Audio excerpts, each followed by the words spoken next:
नमस्कार दोस्तों, आप देख रहे हैं कहानी संग्रह, जहां ताकत, साधना और संघर्ष से जन्म लेती हैं असली कहानियां। यहां आपको मिलेंगी मार्शल आर्ट्स, कल्पना और रोमांच से भरी मौलिक कहानी श्रृंखलाएं, जो आपको एक नई दुनिया में ले जाएंगी। अगर आप योद्धाओं की गाथाएं, संघर्ष, उत्कर्ष और शक्ति की यात्रा पसंद करते हैं, तो कहानी संग्रह आपका अपना चैनल है।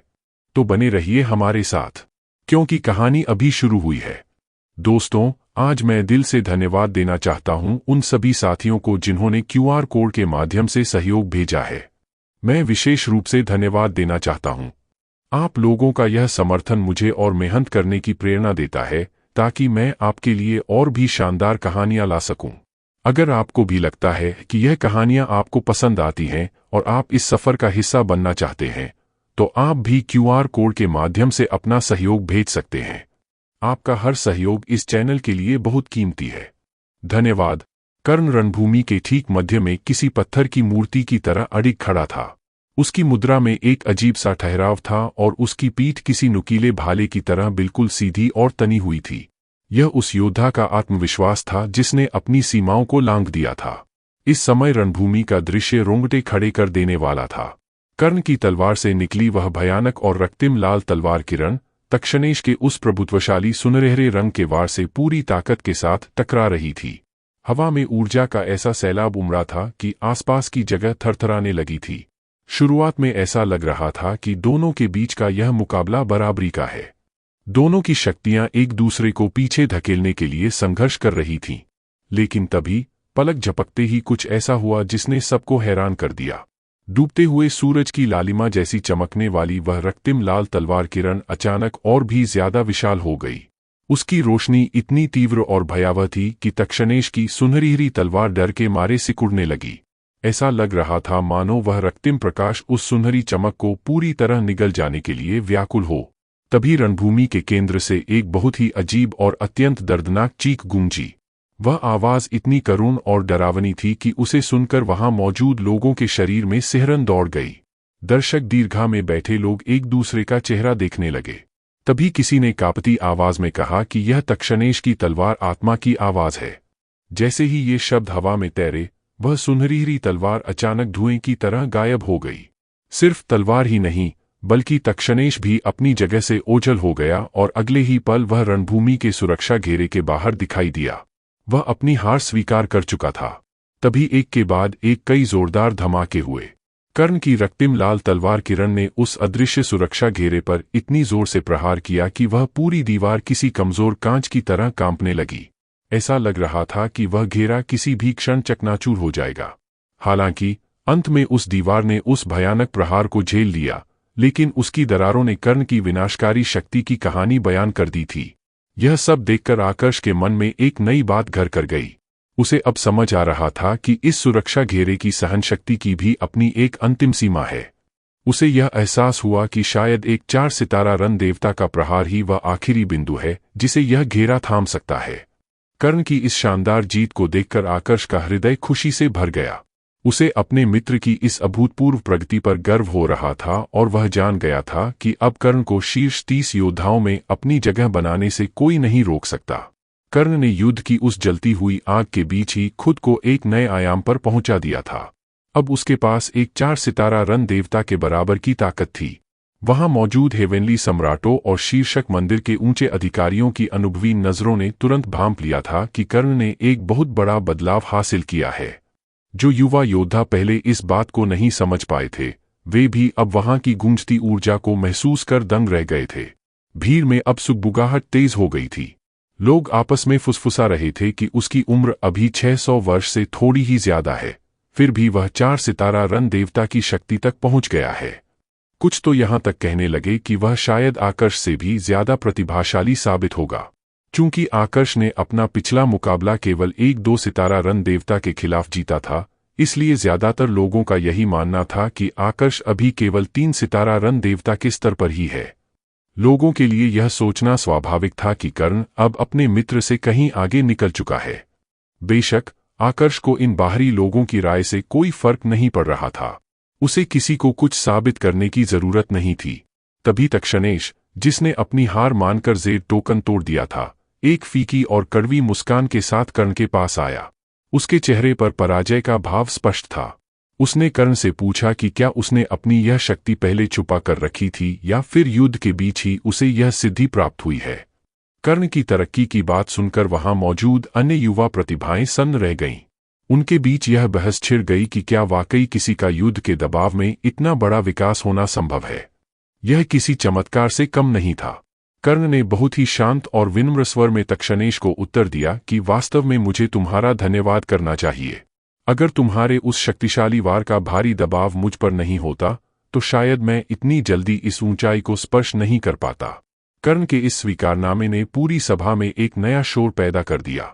जब कर्ण अपने आसन पर वापस लौटा तो आकर्ष ने एक मित्रवत मुस्कान के साथ उससे पूछा कि अब तो तुम्हें पूरा विश्वास होगा कि तुम शीर्ष 30 में अपनी जगह पक्की कर लोगे। कर्ण के चेहरे पर एक गहरी और संतोषजनक मुस्कान तैर गई। उसने कहा कि अगर शस्त्रकेतु के इतने गहन मार्गदर्शन और मेहनत के बाद भी मैं इस प्रतियोगिता के शीर्ष 30 में नहीं पहुंच पाया तो उनकी सारी शिक्षा व्यर्थ चली जाती। आकर्ष की आंखें यह सुनकर चमक उठीं। उसे समझ आ गया कि कर्ण की इस छलांग के पीछे उसके गुरु का हाथ था। कर्ण ने भी बड़े गर्व से स्वीकार किया कि शस्त्रकेतु की सीख और तक्षणेश के उस जानलेवा प्रहार ने ही उसे इस नए स्तर पर पहुंचाया है। फिर कर्ण ने एक चुनौती भरी लेकिन आत्मीय नजरों से आकर्ष की ओर देखा और पूछा कि आकर्ष, क्या अब मेरी ताकत तुम्हारे बराबर पहुंच गई है? आकर्ष की असली शक्ति आज भी कर्ण के लिए एक अनसुलझी पहेली थी। इस नए स्तर को पाने के बाद कर्ण का आत्मविश्वास चरम पर था और उसकी आंखों में एक महान योद्धा की चमक थी। आकर्ष ने एक रहस्यमयी मुस्कान बिखेरी और धीरे से कहा कि जब हम एक दूसरे के आमने सामने होंगे तब तुम्हें इस सवाल का जवाब खुद ब खुद मिल जाएगा। कर्ण ने भी समझदारी से सिर हिलाया और उस रोमांचक क्षण की कल्पना करने लगा। तभी तिपेश ने कर्ण की ओर प्रशंसा भरा इशारा करते हुए कहा कि कर्ण, तुम वाकई अद्भुत हो। युद्ध के बीच में ही खुद को बदल लेना कोई छोटी बात नहीं है। अब जबकि तुम एक 4 सितारा रन देवता बन चुके हो तो शीर्ष 30 में तुम्हारा प्रवेश निश्चित है। कर्ण ने बड़ी शालीनता से उसका अभिवादन स्वीकार किया और कहा कि मुझे पूरा यकीन है कि तुम भी वहां पहुंचोगे। वास्तव में मुझे लगता है कि हमारे इस छोटे से समूह के 4 लोग शीर्ष 30 में अपनी जगह बनाएंगे। शीर्ष 30 की बात सुनकर तिपेश एक पल के लिए गंभीर हुआ, फिर उसने अपना सिर झटकते हुए बड़े गर्व से कहा कि कर्ण, मेरा लक्ष्य केवल शीर्ष 30 में आना नहीं है। मैं तो इस पूरी प्रतियोगिता के सर्वश्रेष्ठ शीर्ष 3 विजेताओं में अपना नाम देखना चाहता हूं। यह सुनकर न केवल कर्ण बल्कि आकर्ष और बाकी सब भी स्तब्ध रह गए। उन्हें बिल्कुल उम्मीद नहीं थी कि तिपेश इतना विशाल और कठिन लक्ष्य लेकर चल रहा होगा। उसी समय नकुश ने आगे बढ़कर तिपेश के कंधे पर हाथ रखा और मुस्कुराते हुए कहा कि भाई तिपेश, महत्वाकांक्षी होना अच्छी बात है, लेकिन हमें अपनी सीमाओं और वास्तविकता को भी नहीं भूलना चाहिए। मेरी मानो तो तुम्हें फिलहाल शीर्ष 100 में आने का लक्ष्य रखना चाहिए। जैसा कि कहा जाता है, जितनी ऊंची उम्मीद होती है उतनी ही गहरी निराशा भी होती है।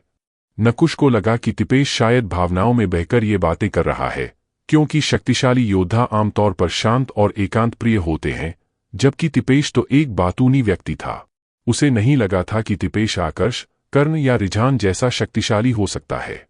तिपेश ने नकुश की ओर एक तिरछी नजर डाली और आत्मविश्वास के साथ कहा कि अगर तुम्हें मेरी बात पर भरोसा नहीं है तो बस तमाशा देखते जाओ। अगर शीर्षक मंदिर ने मेरा मुकाबला किसी 4 सितारा रन देवता के स्तर के योद्धा से कराया तो मैं उसे अपनी ताकत का असली एहसास करा दूंगा। और कुदरत का खेल देखिए, कर्ण के मुकाबले के कुछ ही समय बाद तिपेश का नाम पुकारा गया। उसके सामने जो प्रतिद्वंद्वी खड़ा होने वाला था उसका नाम जुलेंद्र था। जुलेंद्र का नाम गूंजते ही आकर्ष के मस्तिष्क में बिजली सी कौंधी। उसे याद आया कि जब उसने प्रतिभागियों की सूची का अध्ययन किया था तब इस नाम ने उसे गहराई से सोचने पर मजबूर कर दिया था। नकुश तो अपनी जगह से लगभग उछल ही पड़ा और बड़ी हैरानी से तिपेश की ओर देखने लगा। उसने कहा कि भाई तिपेश, तुम्हारी मुराद तो बड़ी जल्दी पूरी हो गई, लेकिन क्या तुम सच में कोई ऐसी तकनीक जानते हो जिससे भविष्य देखा जा सकता है? तिपेश की आंखों में एक तीखी चमक उभरी और वह अपने स्थान से खड़ा हो गया। उसने कहा कि ऐसा प्रतीत होता है मानो शीर्षक मंदिर मेरी क्षमताओं को परखने के लिए बेताब है। उन्होंने मेरा सामना एक ऐसे योद्धा से कराया है जो जेड सम्राट स्वर्ग के हेवनली सम्राट का सबसे प्रिय और सच्चा शिष्य है और जिसकी शक्ति एक 4 सितारा रन देवता के समकक्ष मानी जाती है। आकर्ष को अब पूरी तरह याद आ चुका था कि जुलेंद्र के बारे में यह ख्याति थी कि वह शायद एक 4 सितारा रन देवता से भी कहीं अधिक बलशाली हो सकता है। आकर्ष की नजरें उस सुंदर युवक की ओर मुड़ गईं जो दर्शकों के बीच से एक तेज रोशनी की तरह उड़कर रणभूमि की ओर आ रहा था। वह युवक काफी लंबा था और उसका शरीर किसी तराशी हुई मूर्ति की तरह सुगठित था। उसके रेशमी लंबे बाल उसके फिरोजी रंग के वस्त्रों पर किसी झरने की तरह गिर रहे थे। उसकी घनी भौहें और उसकी बड़ी चमकदार आंखें उसके शांत स्वभाव की गवाही दे रही थीं। उसके होठों पर एक ऐसी मुस्कान थी जो कभी फीकी नहीं पड़ती थी, मानो उसे ब्रह्मांड की हर चाल का पहले से पता हो।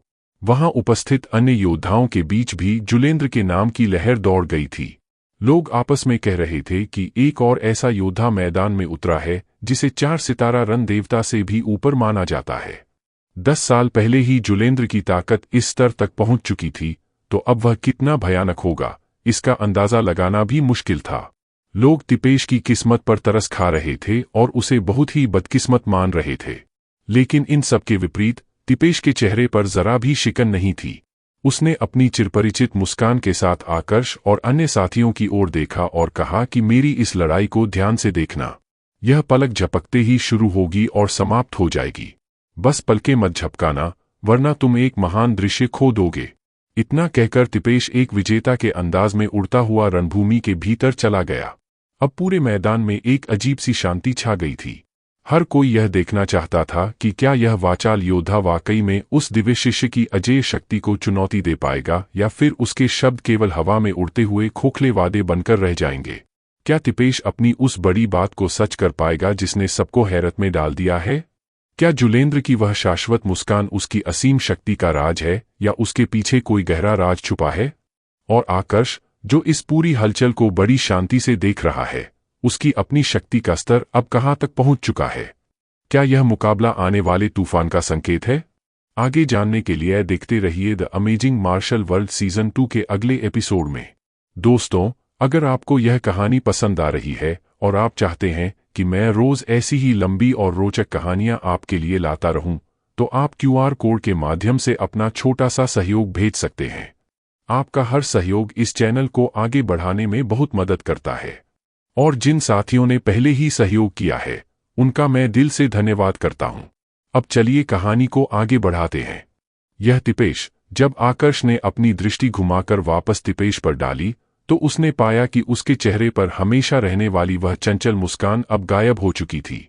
उसकी जगह एक ठंडे और उदासीन भाव ने ले ली थी। तिपेश, जो अब बेहद शांत और गंभीर दिख रहा था, किसी बिल्कुल अलग व्यक्ति की तरह लग रहा था। उसके हाव भाव में एक ऐसी गहराई थी जिसे देखकर यकीन करना मुश्किल था कि यह वही हंसमुख इंसान है। नकुश ने धीमी मुस्कान के साथ कहा कि भाई तिपेश के अभिनय कौशल बहुत बेहतरीन है। वह अब वाकई में एक असाधारण प्रतिभाशाली योद्धा की तरह दिख रहे हैं। साफ था कि नकुश को यही लग रहा था कि तिपेश केवल नाटक कर रहा है और गंभीरता का ढोंग कर रहा है। वास्तव में वहां मौजूद अधिकांश लोगों को यही लग रहा था कि तिपेश जैसा गुमनाम व्यक्ति भला शक्तिशाली कैसे हो सकता है। वे सभी इस बात को लेकर पूरी तरह आश्वस्त थे कि जेड सम्राट स्वर्ग के हेवनली सम्राट के सच्चे शिष्य जुलेंद्र द्वारा उसे आसानी से हरा दिया जाएगा। जुलेंद्र की ख्याति और उसका रुतबा ही ऐसा था कि किसी को तिपेश की जीत की कोई गुंजाइश नहीं दिख रही थी। भीड़ में किसी को आश्चर्य नहीं हुआ जब जुलेंद्र ने एक शीर्ष 4 सितारा रन देवता की पूरी शक्ति के साथ आक्रमण किया। उसका वार इतना प्रचंड था कि हवा चीरते हुए आगे बढ़ रहा था। हालांकि लोग तब स्तब्ध रह गए जब उन्होंने देखा कि तिपेश ने न केवल जुलेंद्र के हमले को बड़ी आसानी से विफल कर दिया, बल्कि तुरंत जवाबी कार्रवाई भी की। अचानक ऊर्जा की एक भयानक लहर निकली और उसने पलक झपकते ही जुलेंद्र को चारों ओर से घेर लिया। जुलेंद्र ने अपनी पूरी ताकत लगा दी और अपने उस सम्राट श्रेणी के आदिमूल हथियार का भी उपयोग किया, जिसके भीतर एक प्राचीन आत्मा बसी हुई थी, लेकिन वह तिपेश के उस शक्तिशाली बंधन को नहीं तोड़ पाया। तिपेश की पकड़ जुलेंद्र पर किसी फौलाद की तरह मजबूत होती जा रही थी। जब तिपेश ने जुलेंद्र को और अधिक विवश करने के लिए अपनी शक्ति बढ़ाई, तो जुलेंद्र के पास कोई रास्ता नहीं बचा और उसने हार मानते हुए अपना जेड टोकन तोड़ दिया। सिर्फ 2 ही चालों में तिपेश ने जुलेंद्र जैसे दिग्गज को धूल चटा दी थी। इस समय देवताओं के क्षेत्र की युवा प्रतिभाओं की प्रतियोगिता के आयोजन स्थल पर सन्नाटा छा गया था, जैसे वहां कोई श्मशान की शांति फैल गई हो।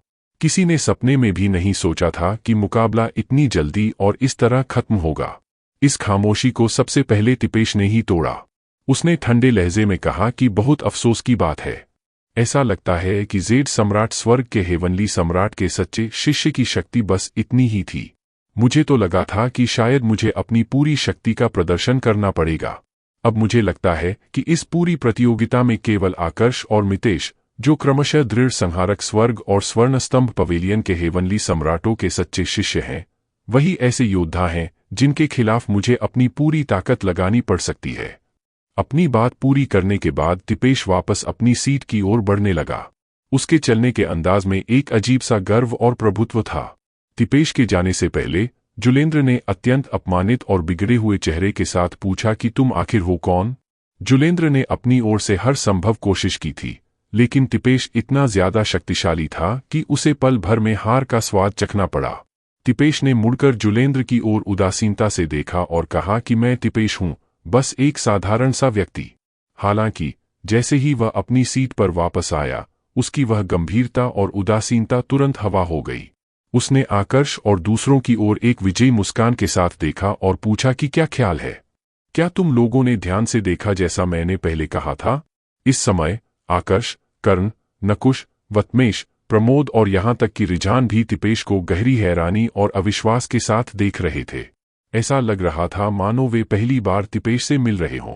जिस व्यक्ति को वे अब तक केवल एक बातूनी साथी समझ रहे थे, वह इतना शक्तिशाली निकलेगा, इसकी कल्पना किसी ने नहीं की थी। आकर्ष ने अपनी भौहें सिकोड़ते हुए गंभीरता से पूछा कि तुम कौन हो? तुम मेरे पास क्यों आए? तुम्हारा उद्देश्य क्या है? आकर्ष तिपेश की ताकत देखकर वाकई में चौंक गया था। नकुश की तरह उसे भी तिपेश के व्यवहार के कारण यही लगा था कि वह कोई खास शक्तिशाली नहीं है। लेकिन इस युद्ध को देखने के बाद उसे समझ आ गया था कि तिपेश किसी भी तरह से एक 5 सितारा रन देवता से कम नहीं है। पिछली कुछ प्रतियोगिताओं में 5 सितारा रन देवता के बराबर ताकत रखने वाले प्रतिभागियों की संख्या केवल 9 ही रही थी। तब से यह संख्या लगातार घट रही थी। हाल के समय में 1000 वर्ष से कम उम्र के बहुत कम युवा प्रतिभाएं ऐसी थीं जिनके पास 5 सितारा रन देवता की शक्ति हो। इतनी कम उम्र में ऐसी शक्ति हासिल करना कोई मामूली बात नहीं थी। इसी कारण आकर्ष उस तिपेश को लेकर सतर्क हो गया था, जो शुरुआत से ही उसके साथ बहुत मिलनसार रहा था। उसे संदेह होने लगा था कि कहीं तिपेश का उसके पास आने का कोई गुप्त मकसद तो नहीं है। आकर्ष की बातें सुनकर कर्ण ने अपने माथे पर बल डाल लिए, जबकि नकुश और अन्य लोग तिपेश को डर और आशंका भरी नजरों से देखने लगे। क्या यह सच था कि तिपेश के मन में कोई छल छिपा है? तिपेश ने थोड़ा भ्रमित होते हुए कहा कि मेरा क्या उद्देश्य होगा? मैं तो बस तुमसे जान पहचान करने के लिए आया था। मैं तुम्हें इस प्रतियोगिता के दौरान हराना चाहता हूं ताकि मैं उस बूढ़े आदमी के सामने अपनी शेखी बघाड़ सकूं। आकर्ष ने हैरानी से पूछा कि वह बूढ़ा आदमी कौन है? तिपेश ने मुस्कुराते हुए कहा कि वह मेरे गुरु हैं। तुम्हारे गुरु को अतीत में उस बूढ़े आदमी के हाथों हार का सामना करना पड़ा था। हालांकि जब तुम्हारे गुरु असुर नर्क से वापस लौटे तो वह बूढ़ा आदमी फिर से उन्हें चुनौती देने गया और तुम्हारे गुरु के एक क्लोन ने ही उन्हें बुरी तरह पीट दिया, जो कि उनके मुख्य नियम से भी नहीं बना था। मैं इतने सालों से उस बूढ़े के साथ हूं, लेकिन मैंने पहली बार उसे इतनी बुरी तरह हारते हुए देखा था। इसीलिए इस प्रतियोगिता में भाग लेने का मेरा एकमात्र लक्ष्य तुम्हें हराना है, ताकि मैं उस बूढ़े को बता सकूं कि मैंने उस व्यक्ति के सच्चे शिष्य को हरा दिया जिसने उसे पीटा था। इसके तुरंत बाद आकर्ष ने तिपेश की बातों की पुष्टि करने के लिए शस्त्रकेतु को एक गुप्त संदेश भेजा। शस्त्रकेतु को जब आकर्ष का संदेश मिला तो वे काफी आश्चर्यचकित हुए। उन्होंने उत्तर दिया कि क्या वह उसका शिष्य है? चिंता मत करो, वह झूठ नहीं बोल रहा है। पहले जब उसने हमला किया था तो मुझे लगा था कि तिपेश की चालें उस व्यक्ति से मिलती जुलती हैं। मुझे उम्मीद नहीं थी कि वह उसी व्यक्ति का शिष्य होगा। आकर्ष ने हैरानी में पूछा कि गुरुजी, आपके असुर नर्क जाने से पहले उसके गुरु ने आपको हरा दिया था? महादेव ने तो मुझे बताया था कि असुर नर्क जाने से पहले ही आप एक 8 सितारा रन देवता बन चुके थे। शस्त्रकेतु ने कहा कि उसके गुरु एक ऐसे विशेषज्ञ हैं जो एकांत में रहते हैं। वह एक 9 सितारा रन देवता हैं जो देवत्व प्राप्त करने के बहुत करीब हैं। यह सुनकर आकर्ष को अंततः समझ आ गया कि उसके गुरु को पहले हार का सामना क्यों करना पड़ा था। आखिर एक 9 सितारा रन देवता के लिए 8 सितारा रन देवता को हराना बहुत आसान काम है। हालांकि शस्त्रकेतु के देवत्व प्राप्त करने के बाद यह स्वाभाविक था कि तिपेश के गुरु जैसे लोग, जिन्होंने अभी तक देवत्व प्राप्त नहीं किया था, उनका मुकाबला नहीं कर सकते थे। आकर्ष ने तिपेश की ओर देखते हुए हल्की मुस्कान के साथ कहा कि मुझे हराना तुम्हारे लिए इतना आसान नहीं होगा। शस्त्रकेतु द्वारा पुष्टि किए जाने के बाद उसे राहत महसूस हुई कि तिपेश का कोई बुरा इरादा नहीं था, वह बस अपने गुरु के सामने गर्व करना चाहता था। तिपेश की आंखें चमक उठीं और उसने कहा कि ऐसा लगता है कि तुम कम से कम एक 5 सितारा रन देवता तो हो ही। मुझे पहले से ही इस बात का शक था, लेकिन अब जब तुमने इसकी पुष्टि कर दी है तो मैं सच में तुम्हारे साथ युद्ध करने का और इंतजार नहीं कर सकता। आकर्ष के जवाब का इंतजार किए बिना तिपेश उत्सुकता से मुड़ा और मुख्य शीर्षक मंदिर के उप मंदिर प्रमुख सुखविन की ओर चिल्लाकर कहा कि उप मंदिर प्रमुख सुखविन, क्या आप मेरे अगले मैच के लिए मुझे आकर्ष के साथ भेज सकते हैं?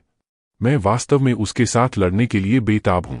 सुखविन तिपेश की इस हरकत से थोड़ा अचंभित रह गए। अंत में उन्होंने केवल एक नज़र तिपेश पर डाली और फिर अपनी दृष्टि हटा ली, मानो उसे पूरी तरह नज़रअंदाज कर दिया हो। फिर उन्होंने रणभूमि में मौजूद युवा योद्धाओं की ओर देखा और कहा कि प्रतियोगिता जारी रखो।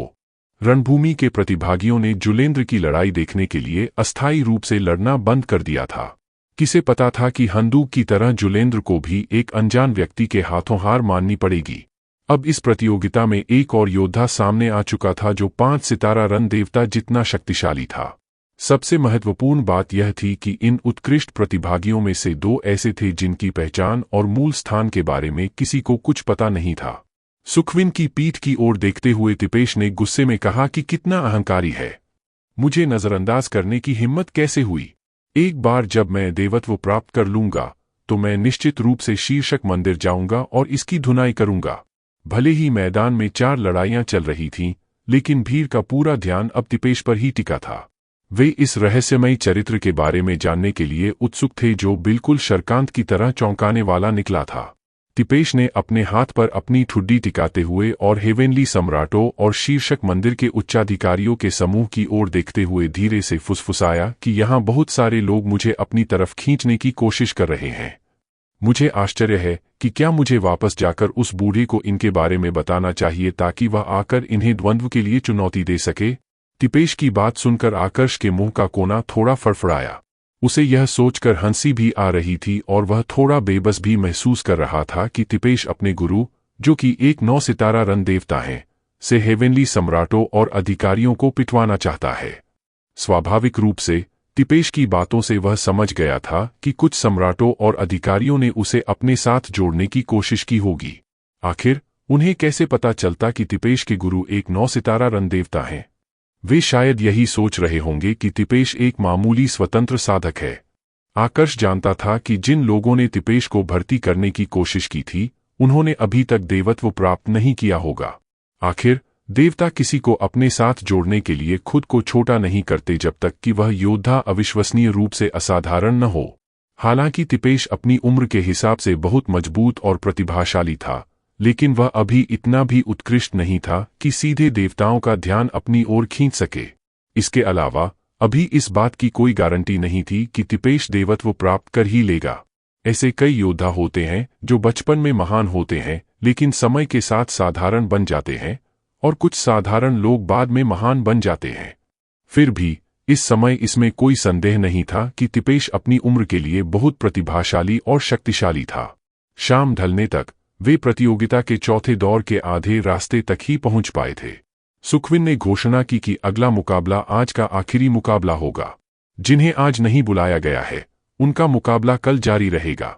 इस बात की पूरी संभावना है कि चौथा दौर परसों तक भी खिंच जाए। उनके बोलने के बाद आज के अंतिम मैचों में भाग लेने वाले 10 लोगों के नाम स्क्रीन पर चमकने लगे। उनमें से एक नाम ने तुरंत सबका ध्यान अपनी ओर खींच लिया, आकर्ष।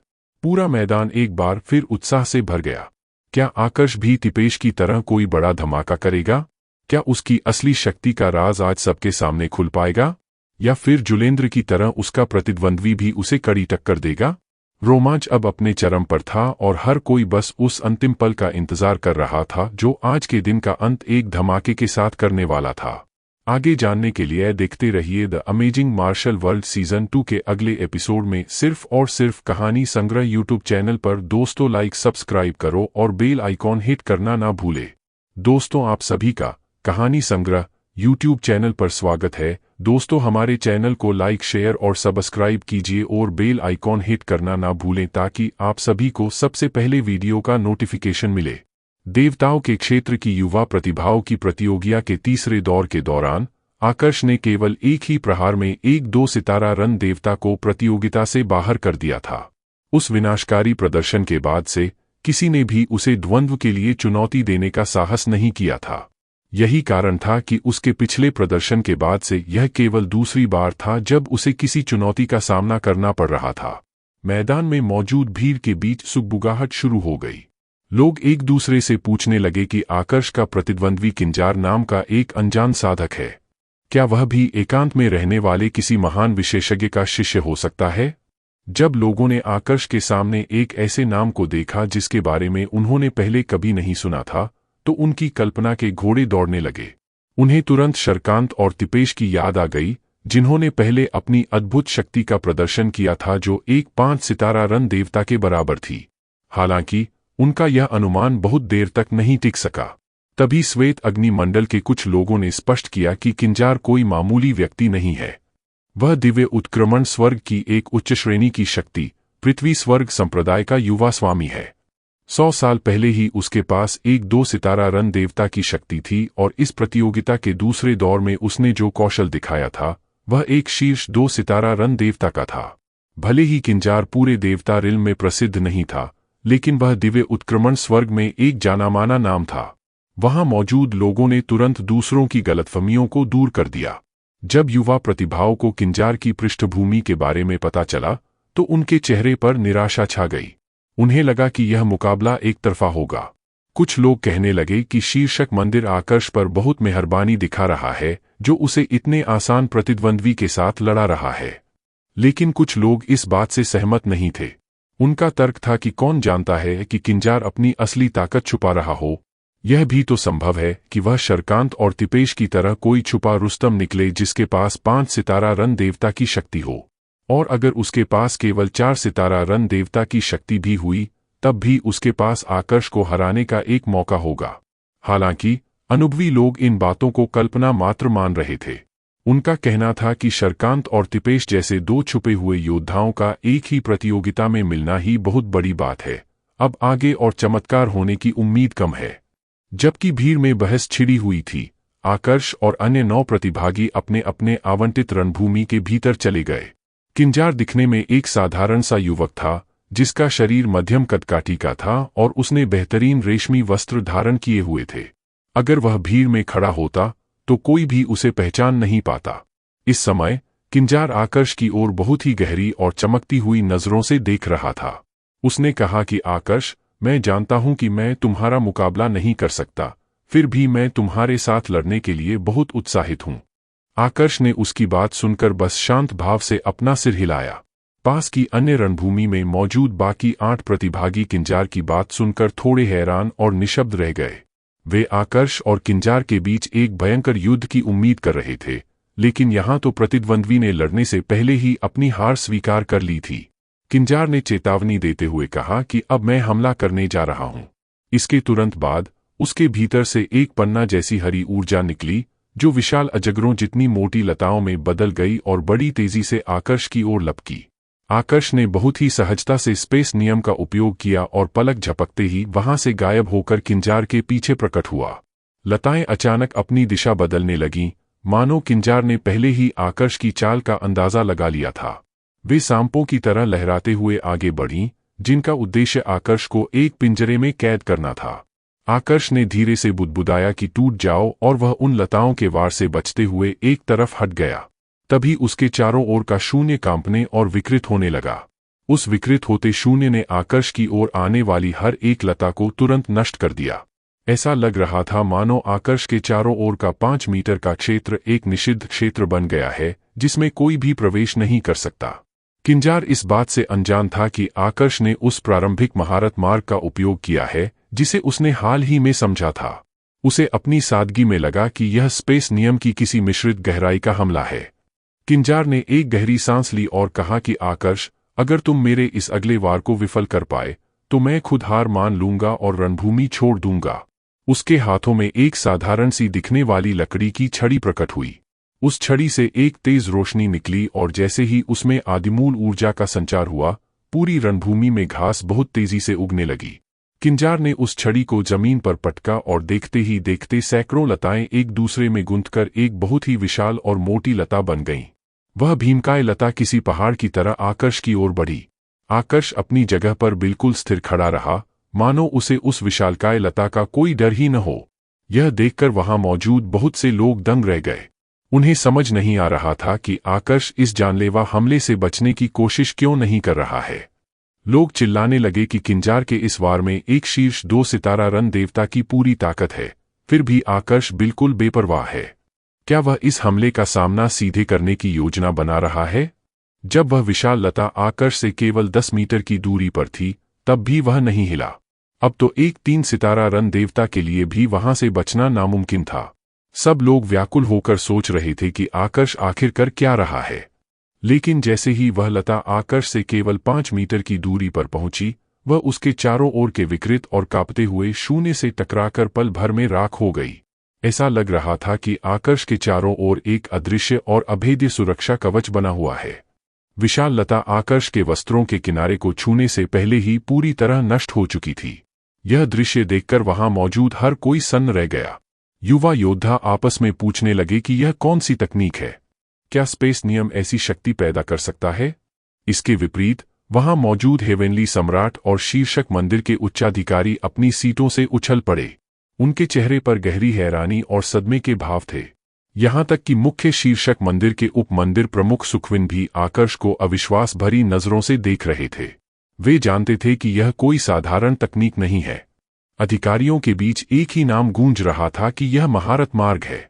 हेवेनली सम्राट शस्त्रकेतु के इकलौते सच्चे शिष्य ने न केवल विनाशकारी तलवार मार्ग के आधार पर अपना खुद का स्पेस तलवार मार्ग बनाया, बल्कि वह अपना स्वयं का महारत मार्ग बनाने में भी सफल रहा है। यह किसी राक्षस जैसी प्रतिभा है। वे शस्त्रकेतु की किस्मत पर रश्क करने लगे कि उन्हें इतना अद्भुत शिष्य मिला है। देवत्व प्राप्त करने से पहले ही 2 मार्गों का निर्माण करना कोई साधारण बात नहीं थी। अगर कोई एक मार्ग भी बना लेता तो यह तय हो जाता कि वह देरसबेर देवत्व प्राप्त कर लेगा। लेकिन 2 मार्गों के साथ वह न केवल एक देवता बनेगा, बल्कि देवताओं के बीच भी एक असाधारण प्रतिभा माना जाएगा। जो लोग सदियों से साधना कर रहे थे, वे आकर्ष की इस शक्ति को देखकर ईर्ष्या महसूस करने लगे। आकर्ष के गुरु शस्त्रकेतु भी अपने शिष्य के इस प्रदर्शन को देखकर थोड़े अचंभित थे। उन्हें भी अभी पता चला था कि आकर्ष ने अपना महारत मार्ग बना लिया है और वह अपने आसपास के स्थान को अपनी इच्छा अनुसार मोड़ सकता है। स्वर्णस्तंभ पवेलियन के हेवेनली सम्राट परिमल ने शस्त्रकेतु की प्रतिक्रिया देखी और पूछा कि भाई शस्त्रकेतु, क्या आप भी इस बात से अनजान थे कि आपके शिष्य ने महारत मार्ग बना लिया है? शस्त्रकेतु ने मुस्कुराते हुए हामी भरी। परिमल ने ईर्ष्या भरे स्वर में कहा कि आपका शिष्य वाकई में लाजवाब है। उसके वार से मैं महसूस कर सकता हूं कि उसके महारत मार्ग का स्तर मेरे भक्षण मार्ग के बराबर है। मैं यह देखने के लिए उत्सुक हूं कि देवत्व प्राप्त करने के बाद वह कितना शक्तिशाली बन जाएगा। आकाश और पृथ्वी के 4 मार्ग में से एक को भी सिद्ध करना सबके बस की बात नहीं थी। एक महाव्यापक और एक देवता की शक्ति के बीच का अंतर बहुत बड़ा होता है, लेकिन जिसने अपना मार्ग पहले ही बना लिया हो, उसके लिए यह अंतर और भी प्रभावशाली हो जाता है। रणभूमि में मौजूद रिजान जैसे कुछ अन्य युवा योद्धा भी अब समझ गए थे कि वहां क्या हुआ है। रिजान अपनी जगह पर खड़ा हो गया और एक जटिल दृष्टि से आकर्ष की ओर देखने लगा। भले ही आकर्ष का स्पेस तलवार मार्ग और महारत मार्ग अभी अपने प्रारंभिक चरण में थे, लेकिन किसी भी महाव्यापक के लिए देवत्व प्राप्त करने से पहले 2 मार्ग बनाना पूरे देवता रिल्म के इतिहास में अभूतपूर्व था। यह इस बात का स्पष्ट संकेत था कि आकर्ष एक सर्वोच्च शक्तिशाली देवत्व बनने के सही रास्ते पर है। रणभूमि में अब चारों ओर सन्नाटा पसरा हुआ था। हर कोई आकर्ष के इस अद्भुत कौशल को अपनी आंखों में बसा लेना चाहता था। किंजार ने अपनी हार मान ली थी, लेकिन उसकी आंखों में अभी भी सम्मान और हैरानी का भाव था। क्या आकर्ष की यह नई शक्ति उसे इस प्रतियोगिता के शिखर तक ले जाएगी? क्या अन्य प्रतिभागी जैसे शरकांत और जुलेंद्र आकर्ष के इस महारत मार्ग का कोई तोड़ निकाल पाएंगे? और सबसे बड़ा सवाल, क्या शस्त्रकेतु के पास अभी भी आकर्ष को सिखाने के लिए कुछ और भी रहस्य बाकी हैं? रोमांच अब अपनी चरम सीमा पर पहुंच चुका था। आगे जानने के लिए देखते रहिए the amazing martial world season 2 के अगले एपिसोड में। दोस्तों, अगर आपको यह कहानी पसंद आ रही है और आप चाहते हैं कि मैं रोज ऐसी ही लंबी और रोचक कहानियां आपके लिए लाता रहूं, तो आप QR कोड के माध्यम से अपना छोटा सा सहयोग भेज सकते हैं। आपका हर सहयोग इस चैनल को आगे बढ़ाने में बहुत मदद करता है। और जिन साथियों ने पहले ही सहयोग किया है, उनका मैं दिल से धन्यवाद करता हूं। अब चलिए कहानी को आगे बढ़ाते हैं। आखिर आकाश और पृथ्वी के 4 मार्गों में से किसी एक को सिद्ध करना इतना आसान कब से हो गया? रिझान की नजरें जब आकर्ष पर टिकती थीं, तो ऐसा लगता था मानो वह उसे पहली बार देख रहा हो। उसके मन में हैरानी और अविश्वास का एक ज्वार उमड़ रहा था। रिझान के पास एक अत्यंत बहुमूल्य खजाना था, वही खजाना जिसके कारण दिव्य अर्पण भूमि में उसके पूरे लिंग कुल का पतन हो गया था।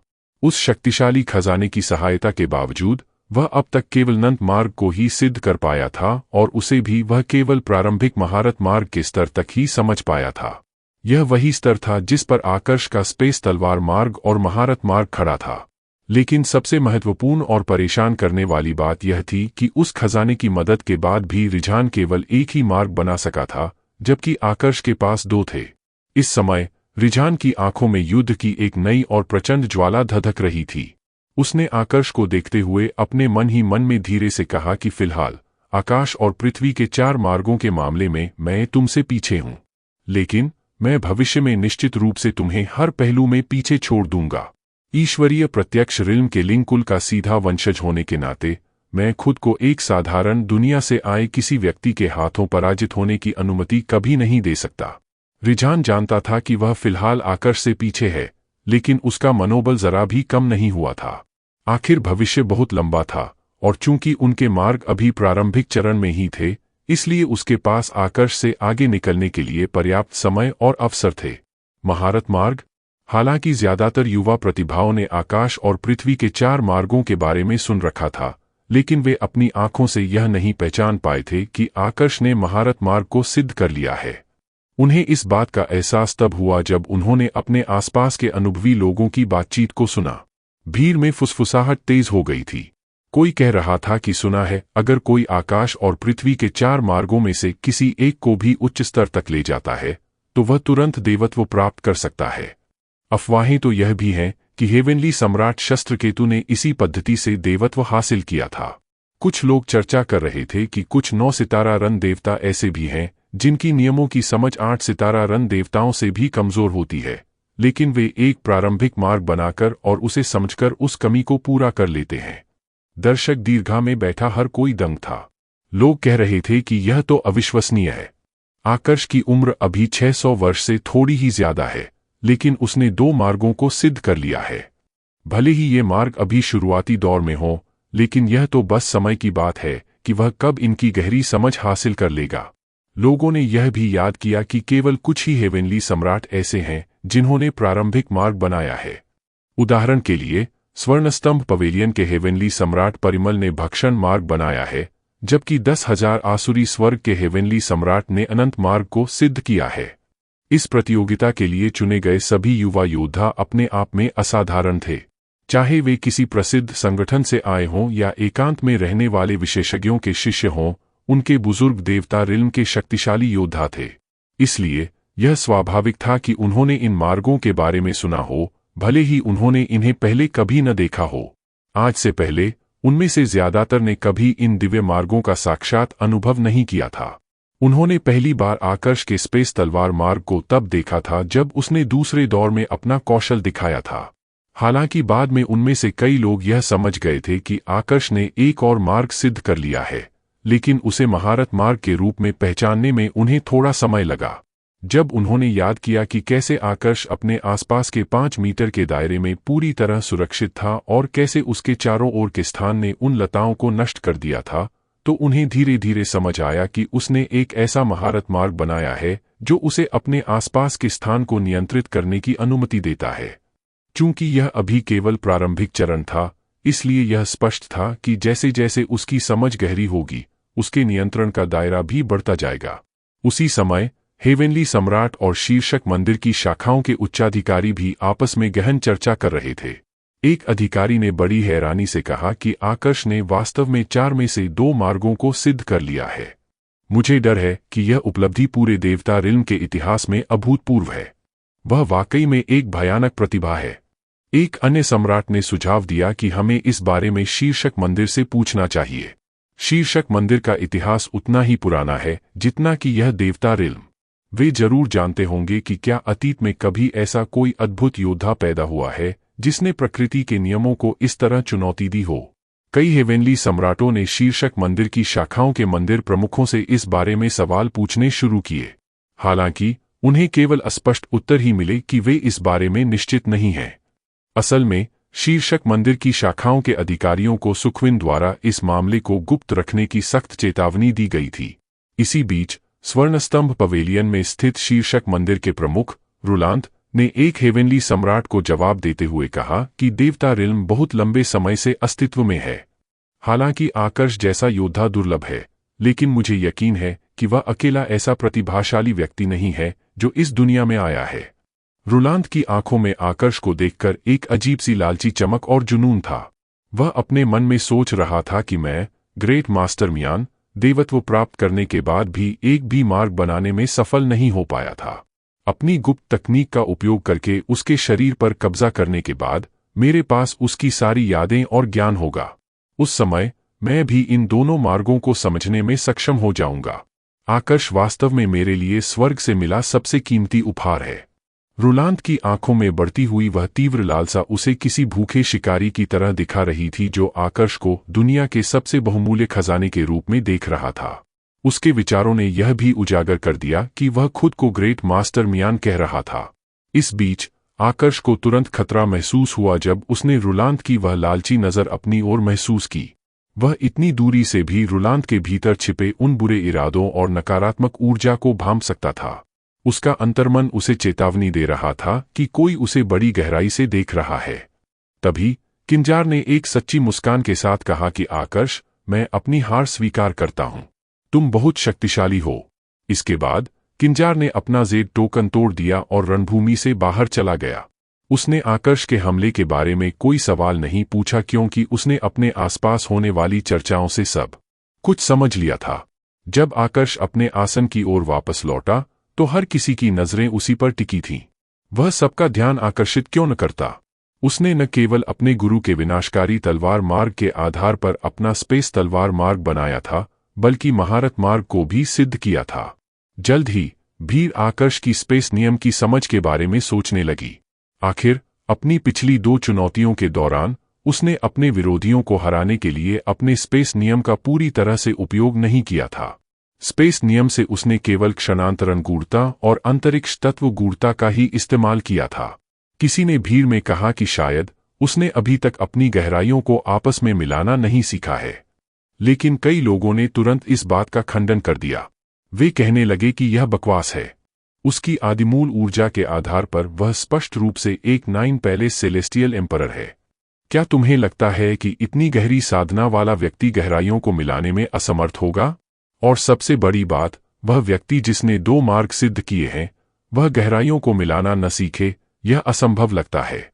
जैसा कि दुनिया का दस्तूर है, वहां हमेशा कुछ ऐसे लोग भी थे जो असहमत थे। आकर्ष की क्षमताओं पर संदेह करने वालों ने अपनी बात रखते हुए कहा कि हर किसी की ऊर्जा सीमित होती है।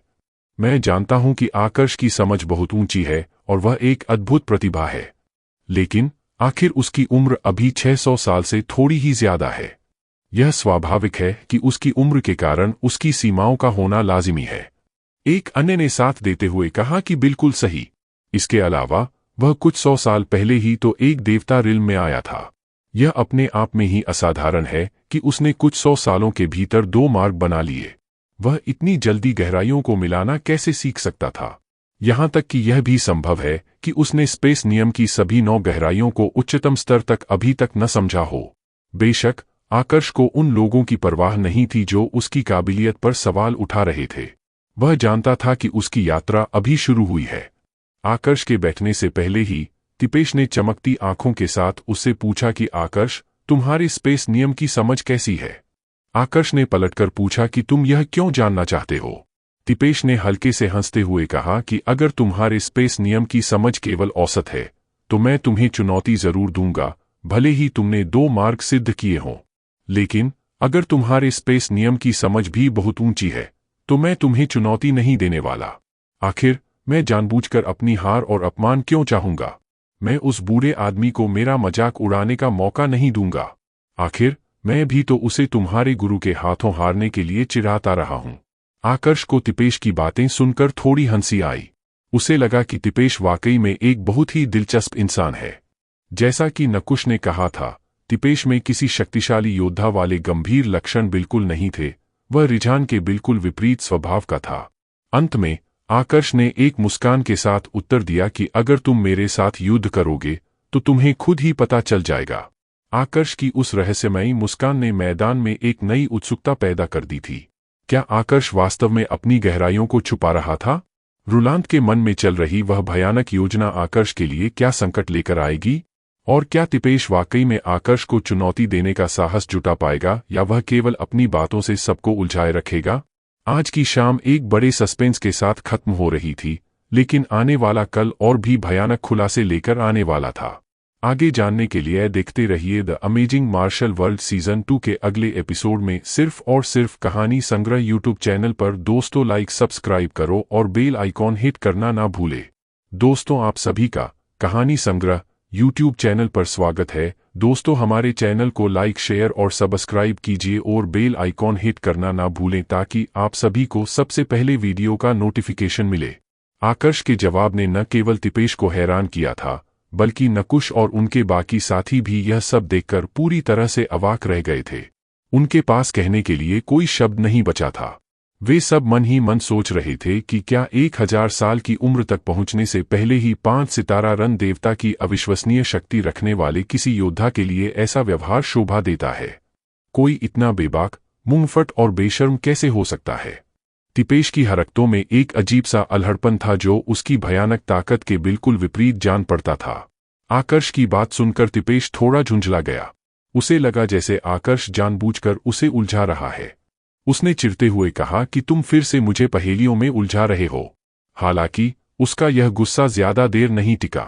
उसने खुद को शांत किया और एक गहरी सांस लेते हुए आगे कहा कि खैर कोई बात नहीं, वैसे भी हमारा सामना इतनी जल्दी नहीं होने वाला है। अगर तुम्हारे आने वाले प्रतिद्वंदी तुम्हें अपनी असली ताकत दिखाने पर मजबूर कर पाए तो मैं खुद अपनी आंखों से देख लूंगा कि तुम कितने गहरे पानी में हो। उस समय मैं यह तय कर पाऊंगा कि मुझे तुम्हारे साथ मैच लड़ना भी चाहिए या अपनी हार मानकर पीछे हट जाना चाहिए। तिपेश की इस अजीबोगरीब और व्यावहारिक सोच को देखकर आकर्ष भी निशब्द रह गया। उसे समझ नहीं आ रहा था कि इस लड़के की ईमानदारी पर हंसे या उसकी हार मान लेने की प्रवृत्ति पर हैरान हो। तिपेश के लिए गरिमा से ज्यादा अपनी सुरक्षा और हार की शर्मिंदगी से बचना महत्वपूर्ण लग रहा था।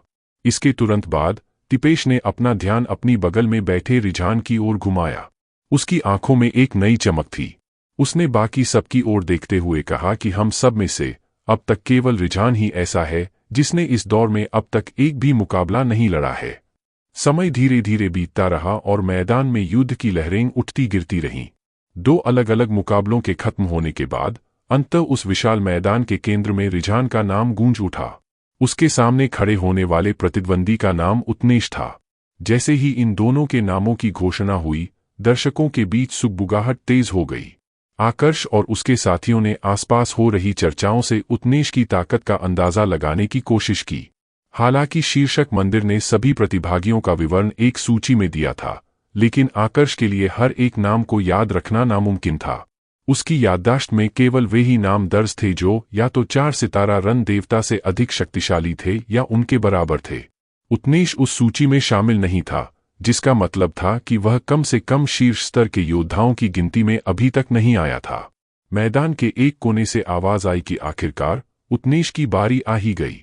10 साल पहले ही वह एक 3 सितारा रन देवता के बराबर शक्तिशाली था, तो निश्चित रूप से अब उसकी ताकत पहले से कहीं ज्यादा बढ़ गई होगी।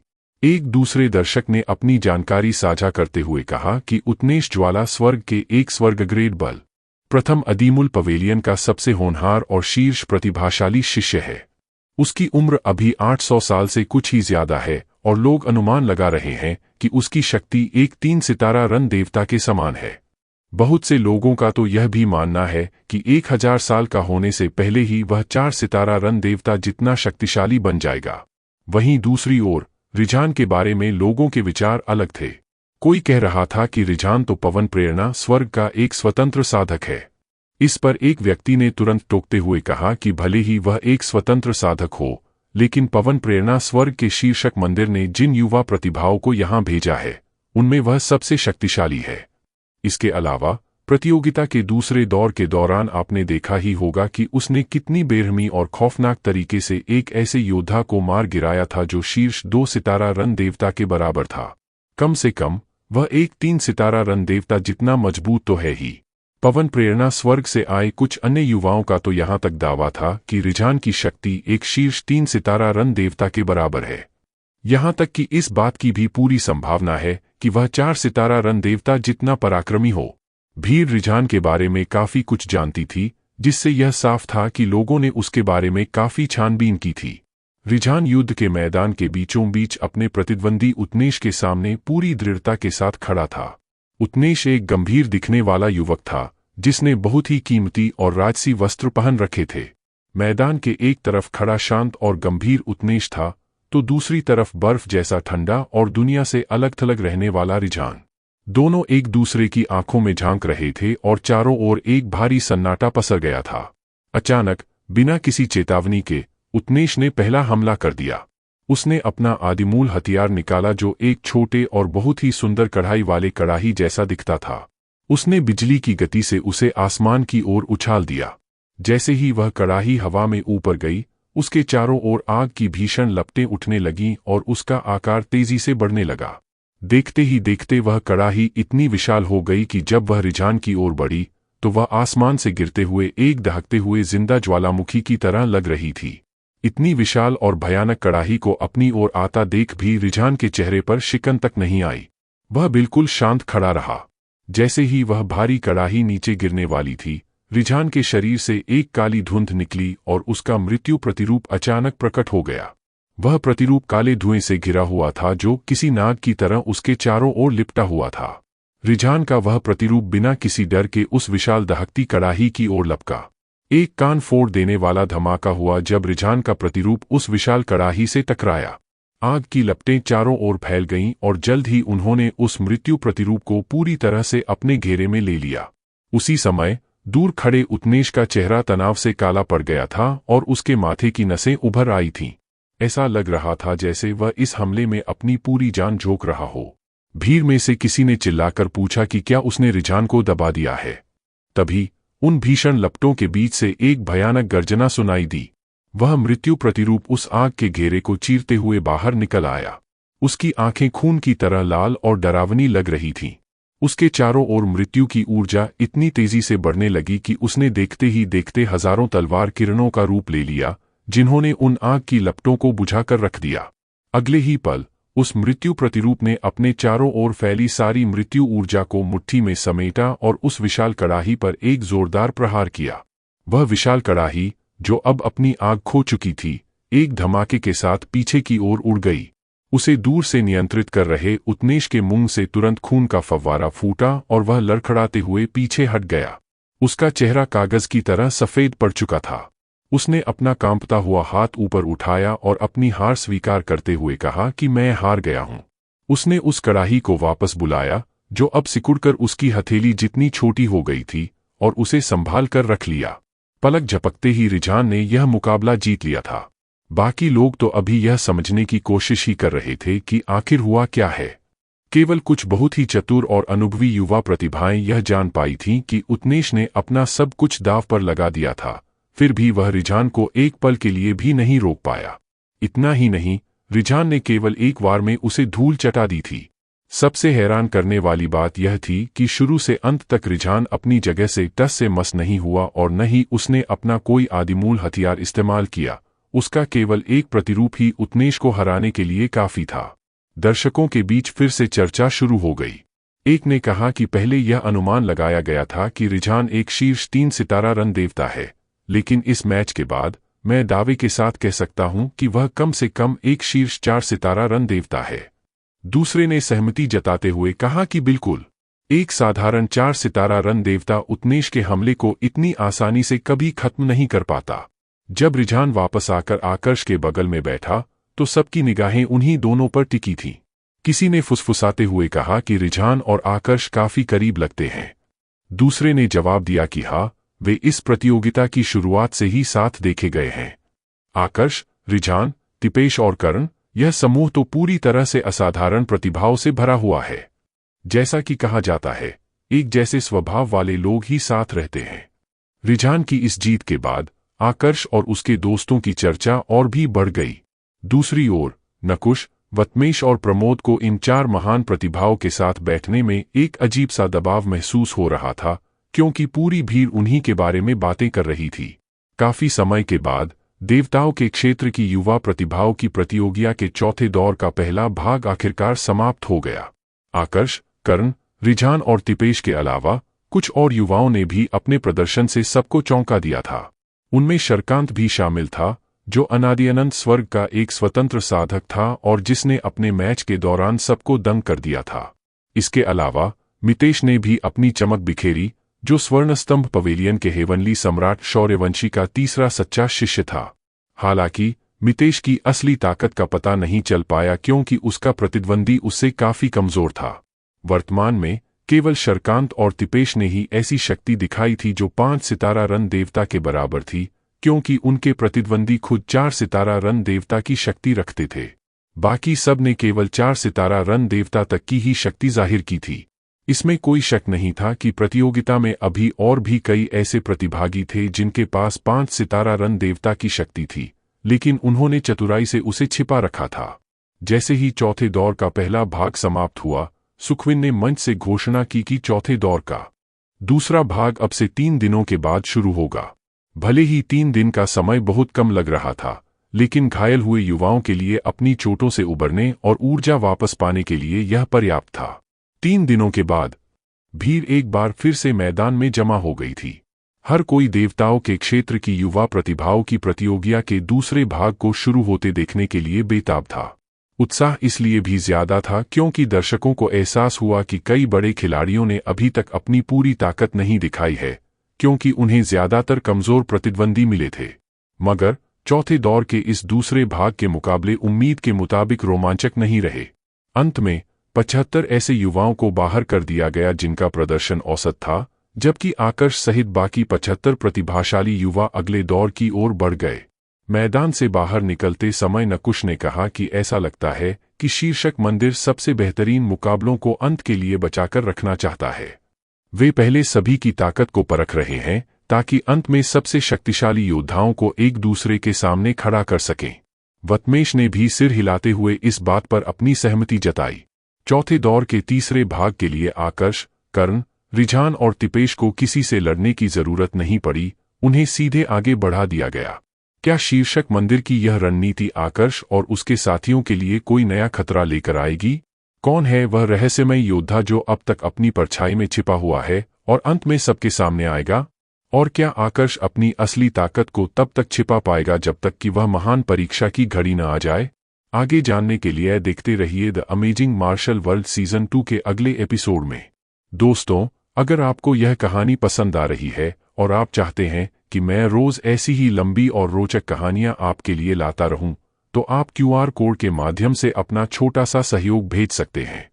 आपका हर सहयोग इस चैनल को आगे बढ़ाने में बहुत मदद करता है। और जिन साथियों ने पहले ही सहयोग किया है, उनका मैं दिल से धन्यवाद करता हूं। अब चलिए कहानी को आगे बढ़ाते हैं। देवताओं के क्षेत्र की युवा प्रतिभाओं की प्रतियोगिता के चौथे दौर के तीसरे चरण के दौरान उन 75 प्रतिभागियों को, जिन्होंने दूसरे चरण में जीत हासिल की थी, इस तीसरे चरण में हिस्सा लेने की कोई आवश्यकता नहीं थी। उन्हें इस भाग से छूट दे दी गई थी। मैदान में अब बाकी बचे 225 प्रतिभागी थे, जिन्हें अंतिम 25 स्थानों के लिए आपस में युद्ध करना था। इसका सीधा सा मतलब यह था कि इन योद्धाओं में से केवल 10% ही अगले दौर में अपनी जगह पक्की कर सकते थे। यही कारण था कि यह तीसरा चरण पहले और दूसरे चरण की तुलना में काफी लंबा चलने वाला था।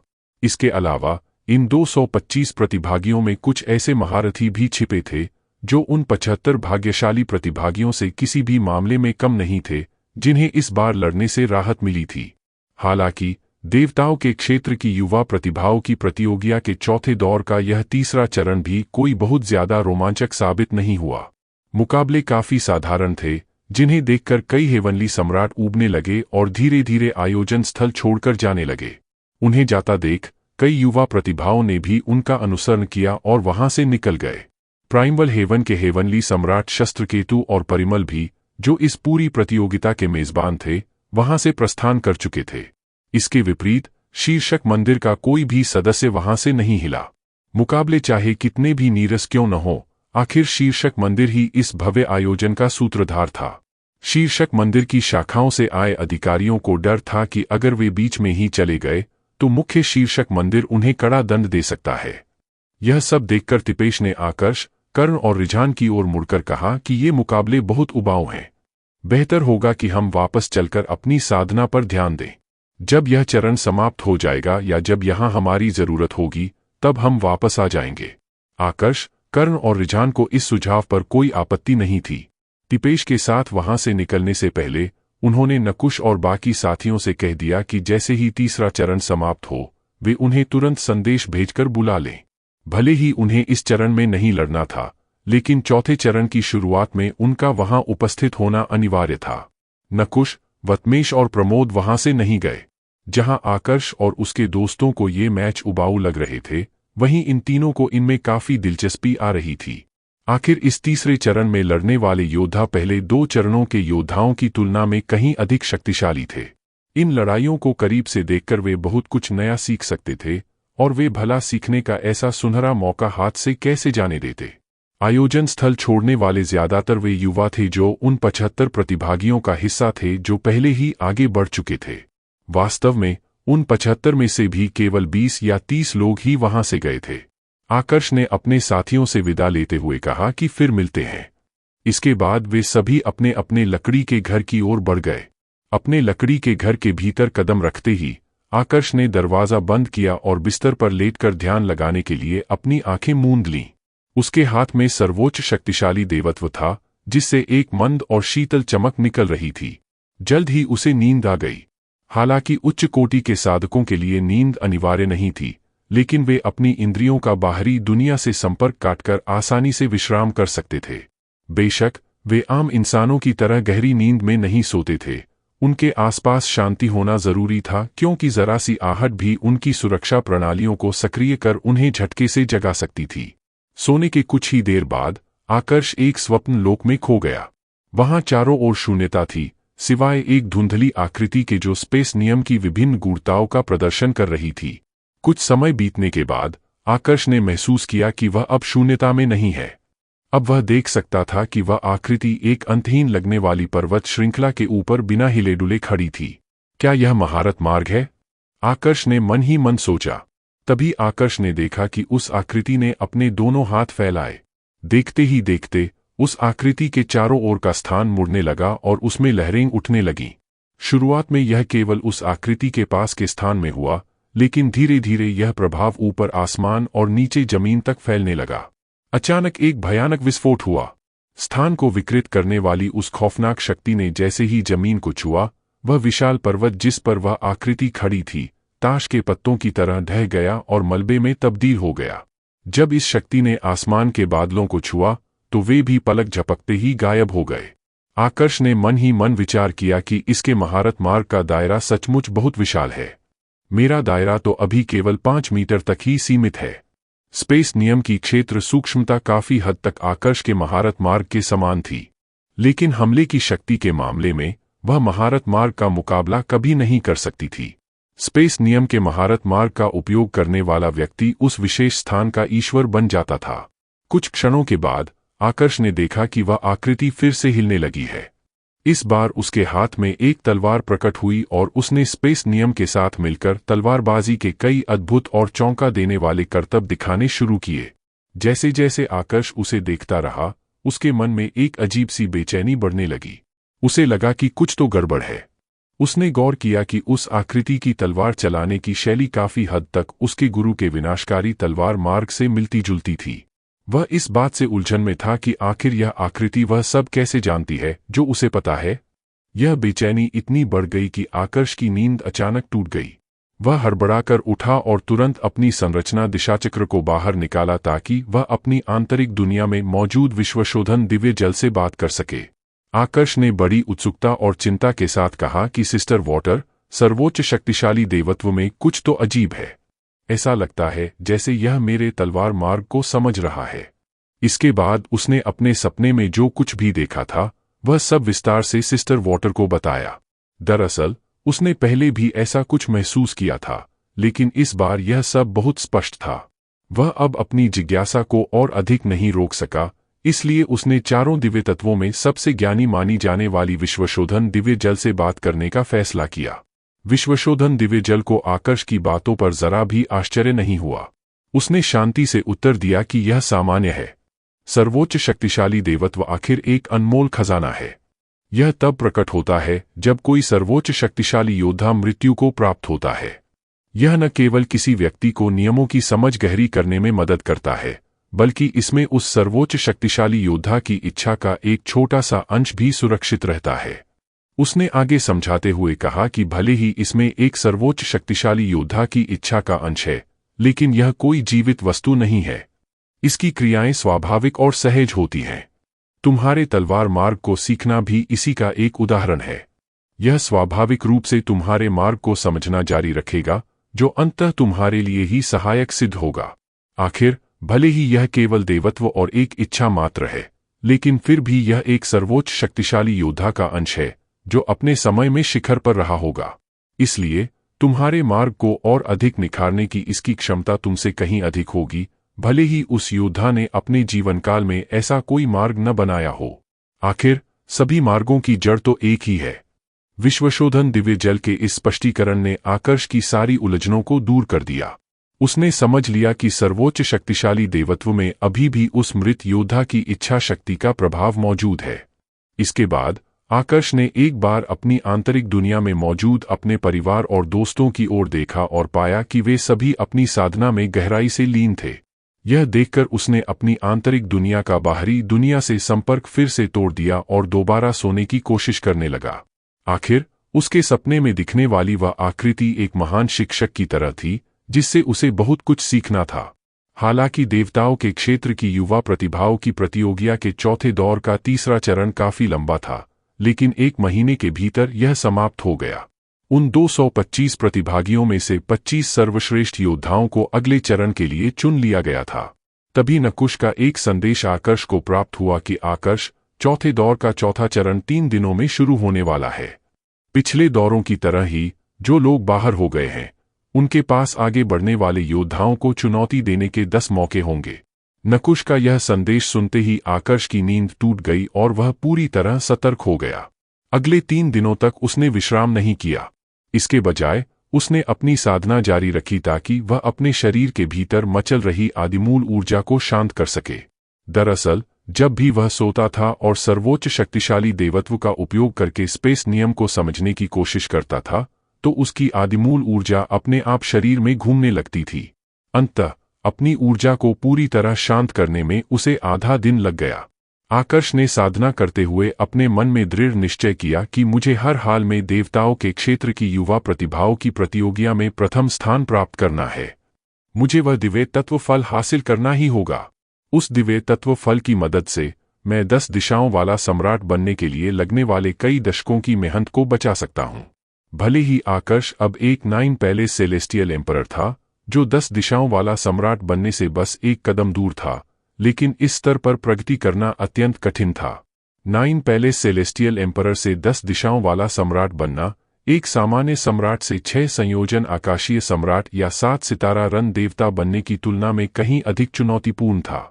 आकर्ष जैसी ईश्वरीय प्रतिभा, असीम संसाधनों और श्रेष्ठ साधना पद्धति के बावजूद इस स्तर को पार करना आसान नहीं था। आमतौर पर बड़े बड़े जीनियस को भी इस अंतर को पाटने में कम से कम कुछ 100 साल लग जाते थे। उसने सोचा कि इस प्रतियोगिता के प्रतिभागियों में अब तक सबसे शक्तिशाली योद्धा वे हैं जिनकी शक्ति 5 सितारा रन देवता के बराबर है। इसका मतलब है कि उनकी साधना का स्तर ज्यादा से ज्यादा 9 पहले सेलेस्टियल एम्परर ही होगा। सभी देवलोकों के इतिहास में ऐसे बहुत कम योद्धा हुए हैं जो 1000 साल की उम्र से पहले 10 दिशाओं वाला सम्राट बन पाए हों। जिन्होंने भी यह कारनामा किया है, उन्होंने निश्चित रूप से दिव्य तत्व फल या उसके जैसे ही प्रभावी अन्य फलों का सेवन किया होगा। आखिर 81 देवलोक थे, और यह स्वाभाविक था कि वहां दिव्य तत्व फल जैसे ही प्रभाव वाले अन्य दिव्य वनस्पति भी मौजूद हों। 3 दिन बीतने के बाद आकर्ष ने कर्ण को एक संदेश भेजा और अपने लकड़ी के घर से बाहर निकल आया।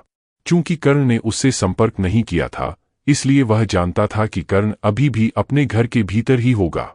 जैसे ही कर्ण बाहर आया, उसने कहा कि साधना करते समय मुझे समय का पता ही नहीं चला और मैं भूल ही गया कि चौथा चरण आज से शुरू हो रहा है। आकर्ष ने मुस्कुराते हुए कहा कि चलो चलते हैं। फिर जब वे दोनों आयोजन स्थल की ओर बढ़ रहे थे, तो आकर्ष के होठों पर एक हल्की मुस्कान आई। उसने उत्सुकता से कहा कि मैं सोच रहा हूं कि इस बार हमें कितनी चुनौतियों का सामना करना पड़ेगा। क्या आकर्ष की स्पेस नियम पर बढ़ती पकड़ उसे अजेय बना देगी या कोई गुप्त योद्धा उसके इस सफर में बाधा खड़ा करेगा? सर्वोच्च शक्तिशाली देवत्व की वह रहस्यमयी आकृति आखिर आकर्ष को किस ओर ले जा रही है? और क्या वह दिव्य तत्व फल को हासिल कर अपने लक्ष्य के करीब पहुंच पाएगा? आगे जानने के लिए देखते रहिए the amazing martial world season 2 के अगले एपिसोड में सिर्फ और सिर्फ कहानी संग्रह यूट्यूब चैनल पर। दोस्तों, लाइक सब्सक्राइब करो और बेल आइकॉन हिट करना ना भूले। दोस्तों, यह चैनल केवल मेरा नहीं है, यह हम सबका है। आप लोगों का प्यार और समर्थन ही इस चैनल को आगे बढ़ाता है। कुछ साथियों ने QR कोड के माध्यम से सहयोग भेजकर इस यात्रा को और मजबूत बनाया है, और मैं उनका दिल से आभारी हूं। अगर आपको यह कहानियां सच में पसंद आती हैं और आप चाहते हैं कि यह चैनल और आगे बढ़े, तो आप भी QR कोड के माध्यम से अपना छोटा सा सहयोग भेज सकते हैं। आपका छोटा सा सहयोग भी इस चैनल के लिए बहुत बड़ी ताकत बन जाता है। धन्यवाद दोस्तों।